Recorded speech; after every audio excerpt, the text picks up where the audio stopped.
monsieur, bonsoir et merci de nous rejoindre sur Al24 News. Ce soir, nous recevons sur le plateau d'Al24 News monsieur Riyad Sidawi. Bonsoir. Bonsoir.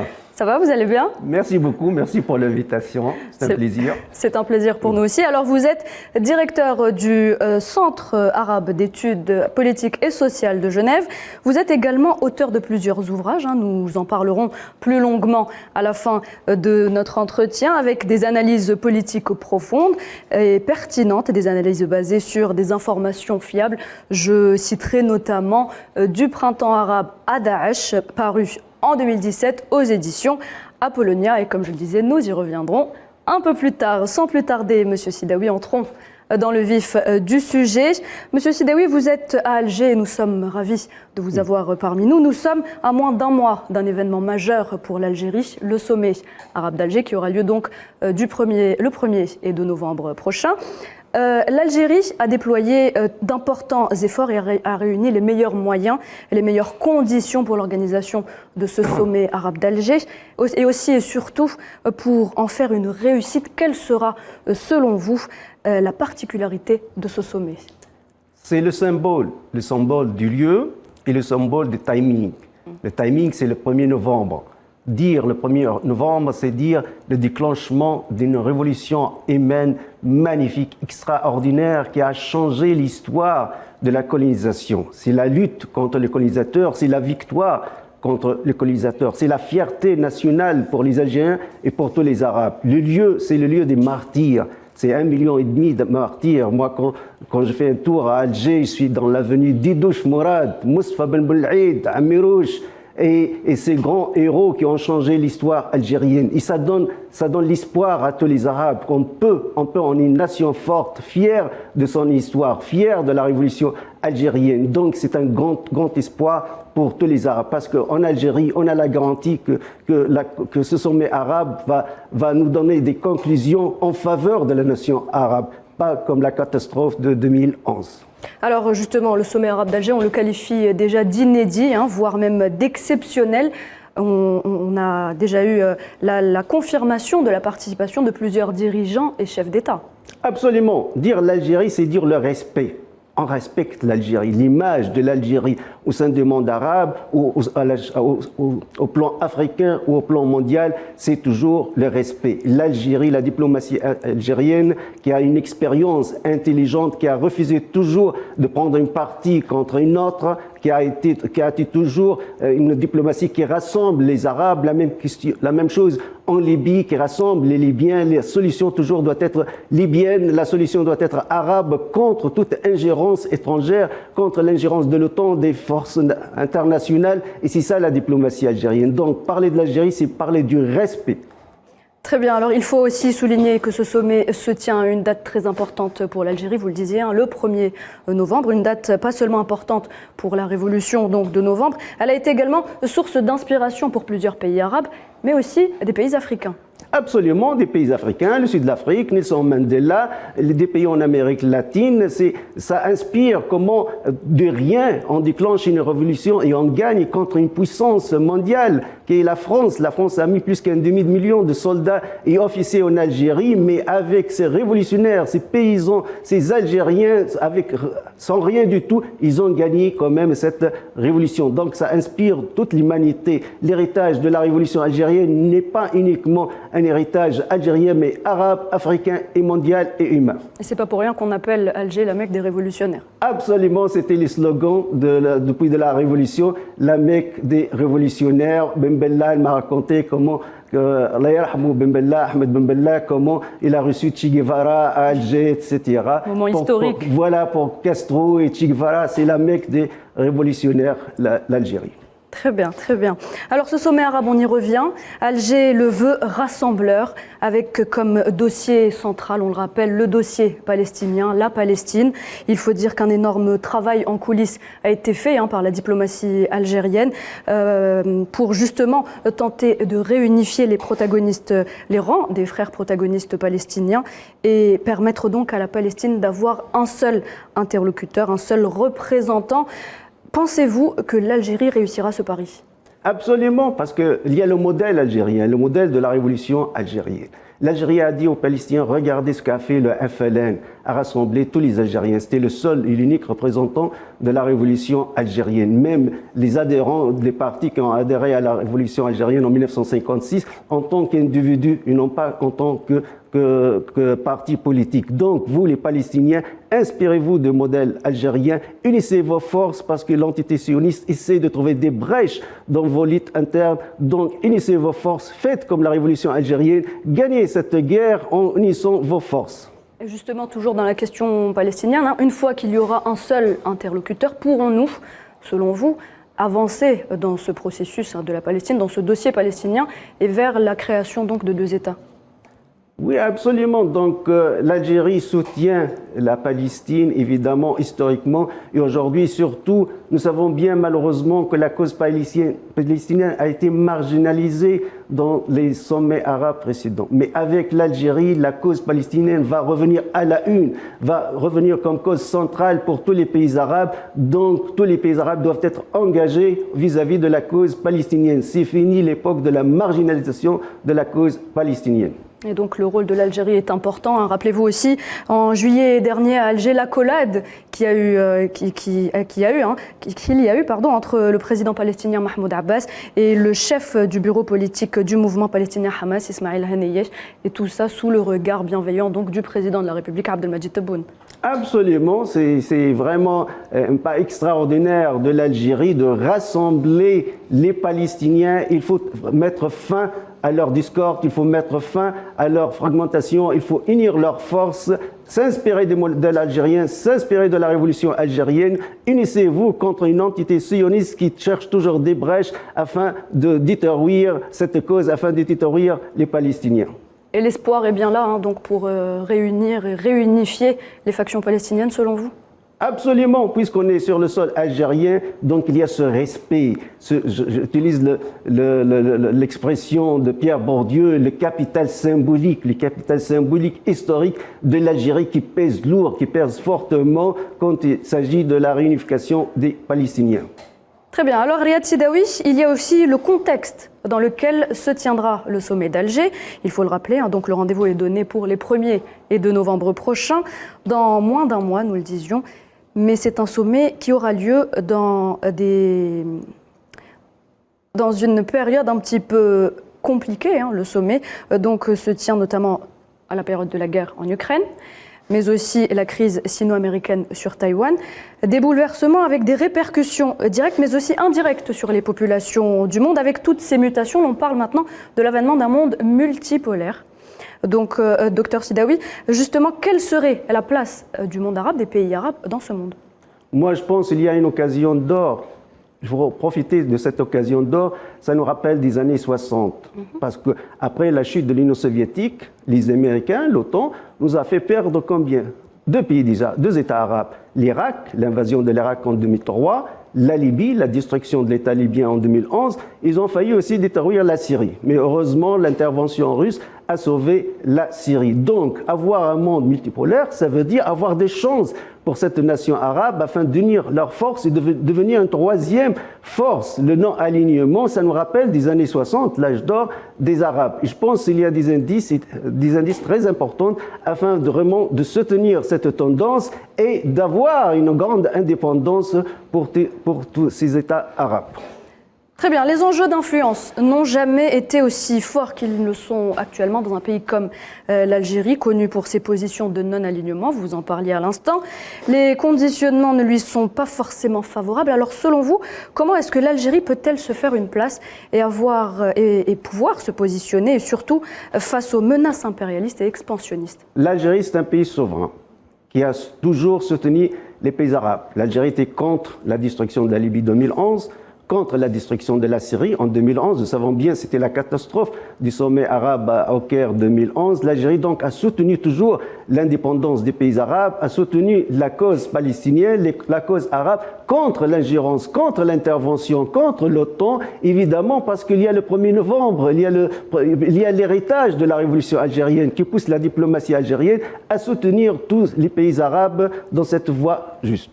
Et vous le savez, Monsieur Sidaoui, avec les bouleversements et les mutations qui touchent le monde actuellement, le principe de non-alignement est remis en cause, il est remis en question par plusieurs grandes puissances. Faut-il, selon vous, Monsieur Sidaoui, remettre en avant ce principe de non-alignement et sinon, quelle en serait l'alternative ?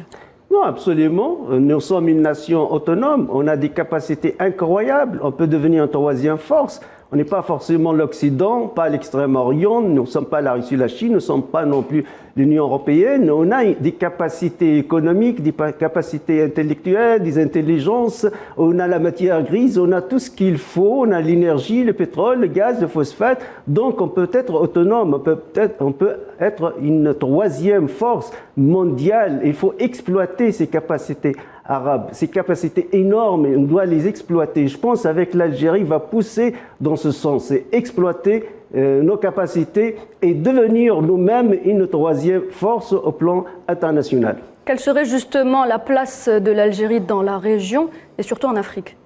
L'Algérie est un leader au plan africain et au plan arabe.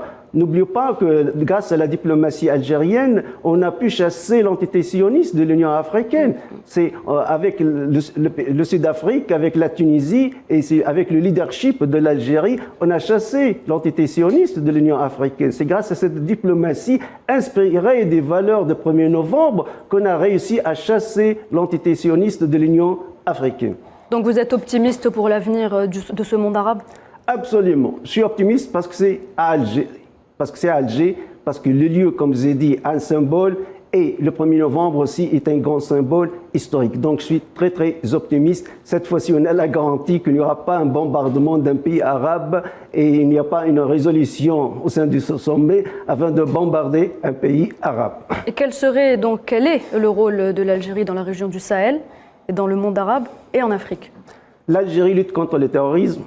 L'Algérie lutte contre l'intervention, l'ingérence occidentale ou autre dans les pays africains ou dans les pays arabes. L'Algérie pour les causes justes, que ce soit la cause des peuples sahraouis, que ce soit la cause palestinienne. L'Algérie toujours dans la bonne voie. L'Algérie toujours inspirée des valeurs du 1er novembre 1954. L'Algérie pousse à l'indépendance, à la souveraineté, à cette force qui a réussi à éliminer, qui a réussi à pousser la colonisation française. Monsieur Riyad Sidaoui, l'écrivain américain Samuel Huntington affirme dans son livre Le choc des civilisations, publié en 1993, que la question posée actuellement n'est plus de quel côté sommes-nous, mais plutôt qui sommes-nous. Alors Huntington qui considère le monde comme foncièrement multicivilisationnel et de ce fait multipolaire. Est-ce que vous partagez son idée ? Multipolaire, oui, parce qu'aujourd'hui, on voit bien que le monde a changé. Le monde a changé. On ne peut pas avoir un empire qui a le monopole du monde, qui domine le monde éternellement. Et ça, c'est la philosophie de l'histoire, toujours. Toujours, il y a l'opposé. Donc, la domination américaine, après la chute de l'Union soviétique, aujourd'hui, est finie. Finie grâce à la Chine et grâce à la Russie. Je donne un chiffre. La Chine, en 2030, selon la Banque mondiale et l'FMI, va avoir le premier produit brut. Il va dépasser les États-Unis d'Amérique. Le Brésil va dépasser la France en 2030. L'Inde, déjà avec son produit intérieur brut, a dépassé déjà l'ex-colonisateur qui est la Grande-Bretagne et la France. Donc le monde est en train de se changer radicalement, des nouvelles puissances qui sont sur la scène. Donc il y a une rupture avec la domination américaine. Et l'Algérie se positionne bien. Absolument, l'Algérie c'est toujours, comme je dis, le 1er novembre, c'est le symbole de la révolution, c'est le symbole de la souveraineté, de l'autonomie. On n'est pas aligné à qui que ce soit. Très bien, merci beaucoup, Monsieur Sidaoui. On en revient à parler de votre livre, donc nous le disions au début de cet entretien, du printemps arabe à Daesh, paru donc en 2017 aux éditions Apollonia. Alors qu'est-ce que vous pouvez nous en dire de ce livre ? Comment est-ce que vous l'avez écrit ? Qu'est-ce qui vous a inspiré ? Moi, j'ai un modèle théorique scientifique en sciences politiques. Qu'est-ce qui fait qu'un régime tombe ou un régime persiste ? Je suis inspiré du modèle de Charles Tilly, un politologue américain. J'ai dit 2011, le régime syrien ne tombe pas, n'est pas tombé. J'ai dit le régime libyen ne tombe pas, mais ce qui s'est passé en Libye, c'est une agression de l'extérieur. Je suis basé, j'ai analysé des déclarations. À titre d'exemple, la Syrie. Roland Dumas, ex-ministre des Affaires étrangères française, disait sur un plateau d'une chaîne de télévision française, j'étais à Londres 2 ans avant la crise syrienne, ça veut dire 2009. Mes homologues anglais m'ont dit, on prépare un plan afin d'éliminer le régime de Bachar al-Assad. Quand le journaliste français lui a posé la question, mais pour quelle raison? Il lui a répondu, c'est un régime qui ne veut pas signer un accord de paix avec Israël, comme l'Égypte et la Jordanie, c'est un régime qui soutient la résistance palestinienne et la résistance libanaise, donc il faut l'éliminer, c'était un plan. Ah bon? On a compris qu'on est face à un plan international, ce n'est pas une dynamique interne. La même chose la Libye. La Libye, c'est une agression de l'extérieur. Ce n'est pas une révolution, parce que la révolution, c'est une dynamique interne des peuples. Dès qu'il y a une intervention étrangère, on n'est plus dans les sciences politiques, on est dans les relations internationales. La même chose avec ce plan. J'ai cité Bernard Bajolet, ex-patron de la DGSE française, et quand il était patron, déjà, le 27 octobre 2015 à Washington, il déclare « Oubliez les cartes actuelles de la Syrie et de l'Irak, il y a de nouvelles cartes qui se composent. » Donc il y a un plan, ça explique ou deux, afin de fragmenter la Syrie, l'Irak et aussi la Libye. La destruction de l'État libyen, la résolution de 1973 stipule l'instauration d'une zone d'exclusion aérienne et une vague phrase « la protection des civils libyens ». Alors, ce qui s'est passé, c'est le changement du régime par l'extérieur. Et ça, c'est contre la charte de l'ONU.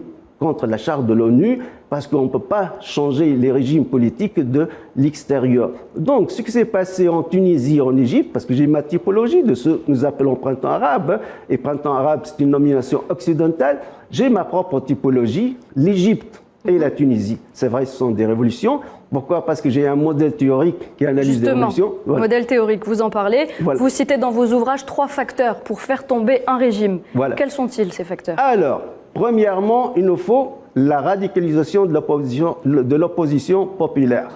L'opposition populaire ne veut plus des réformes, mais un changement radical du régime. Deuxièmement, les divisions au sein des élites au pouvoir, les défections. Troisièmement, et c'est déterminant, la position de l'armée, soit une neutralité de l'armée, soit la trahison de l'armée vis-à-vis du régime. Et dans quel pays est-ce que ces facteurs ont été réunis? La Tunisie, c'était clair. 3 facteurs ont été réunis en Tunisie? Absolument, c'est pour cela que Ben Ali tombait rapidement, surtout la position de l'armée. Quand j'ai vu le 12 janvier 2011, 2 jours avant la chute de Ben Ali, j'étais avec une chaîne de télévision suisse romande, Léman Bleu. Quand j'ai vu que l'armée tunisienne se solidarise avec les manifestants, protège les manifestants contre la police, mais je dis Ben Ali, c'est fini.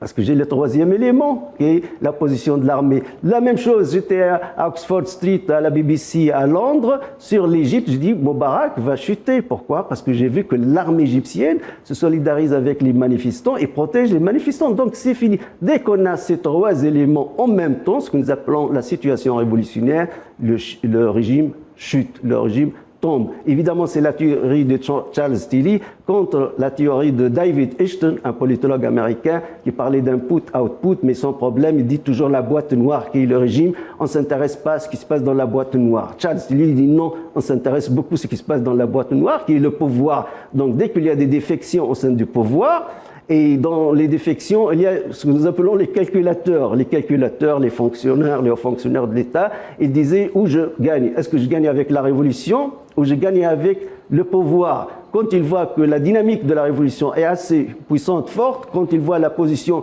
de l'armée est en faveur de la révolution, donc ils changent les camps et ils deviennent aussi partisans de la révolution. Ce que nous appelons les opportunistes, mais malheureusement, ce sont ces opportunistes aussi qui font le succès du phénomène révolutionnaire. Et dans vos œuvres, vous faites souvent appel, vous revenez souvent sur des citations d'hommes politiques.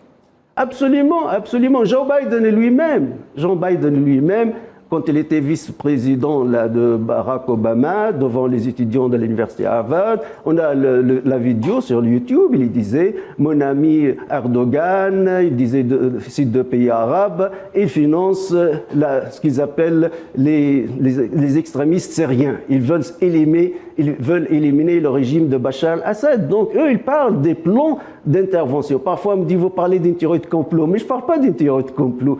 Moi, je parle des plans et je parle des déclarations officielles, que ce soit des ministres des Affaires étrangères, des présidents, des chefs des services secrets. Ce sont leurs déclarations. Eux, ils parlaient d'un plan. C'est Roland Dumas, il parlait d'un plan. Ce n'est pas moi qui parle d'un plan. Très bien. Et à propos de plan, Monsieur Sidaoui, est-ce que vous pouvez nous en dire un peu plus? Oui, je pense que le monde arabe a été visé. Par exemple, la question libyenne, la crise libyenne. Je pose toujours la question, mais qui vous avait dit que l'OTAN, qui a détruit l'État libyen en détruisant son armée, veut une solution vraiment pacifique pour la Libye? Ils ne veulent pas Sabri Boukadoum, l'ex-ministre des Affaires étrangères algérienne. Ils ne veulent pas mon ami Moulji Hamdi, l'ex-ministre des Affaires étrangères tunisienne. Ils veulent quelqu'un d'autre parce qu'ils ne veulent pas résoudre le problème libyen. Ils ne veulent pas résoudre la question libyenne. Et pourquoi pas on n'exporte pas cette anarchie libyenne à l'Algérie, à la Tunisie, en Égypte. Donc, ils veulent cette situation chaotique en Libye. Pourquoi pas on ne l'exporte pas à l'extérieur? Le plan existe bel et bien. On a tous les arguments qui confirment cette thèse. Donc, à nous d'être très, très vigilants et de savoir que jamais, jamais on détruit un pays afin de propager la démocratie. La démocratie, c'est un processus interne, c'est une dynamique interne du peuple. Ce n'est pas à exporter la démocratie. D'ailleurs, même les pays occidentaux, ils ont un problème de démocratie. Jusqu'à nos jours, l'ex-président des États-Unis d'Amérique, Donald Trump, il disait qu'il y a une fraude électorale. Et le succès de Joe Biden est faux. Et je n'accepte pas. Jusqu'à nos jours, on a vu ce qui s'est passé au Parlement américain. Donc, eux-mêmes, déjà, ils ont leurs propres problèmes. Comment exporter la démocratie? La démocratie n'est pas exportable. C'est un processus interne. C'est une dynamique interne des peuples. Alors, vous étiez présent au Forum de la société civile à Oran. Qu'est-ce que vous en retenez? On a 4 recommandations. Premièrement, la libre circulation des personnes, parce que la Ligue arabe est fondée en 1945, alors que l'Union européenne c'est plus tard, mais le résultat est catastrophique pour la Ligue arabe. Deuxièmement, la libre circulation de la marchandise. Troisièmement, la question palestinienne doit revenir à la une. Quatrièmement, aussi, il faut interdire aux pays arabes de sanctionner d'autres pays arabes, de participer aux embargos contre d'autres pays arabes en faveur d'autres puissances étrangères, souvent qui sont les puissances de l'OTAN. Donc, on était clair, et ça, c'est la société civile, ce sont les recommandations de la société civile qui vont être envoyées au sommet arabe prochain. Donc, il faudrait que le monde arabe soit un peu plus unifié. Absolument. Vigilance, unification. Le processus de la démocratie, c'est un processus interne. Il n'est pas exportable, il n'est pas importable. Et unifier nos forces, il y en a une occasion historique, une occasion d'or, puisqu'il y a un nouvel ordre mondial. Donc, on peut profiter de ce nouvel ordre mondial. Ça nous rappelle des années 60. Merci beaucoup, Monsieur Riyad Sidaoui, d'avoir répondu présent aujourd'hui, d'avoir accepté de venir sur le plateau d'Al24 News. Merci. Alors je rappelle que vous êtes directeur du Centre arabe des études politiques et sociales à Genève. Merci à vous. Merci à vous, madame, monsieur, de nous avoir suivis. Très bonne soirée sur Al24.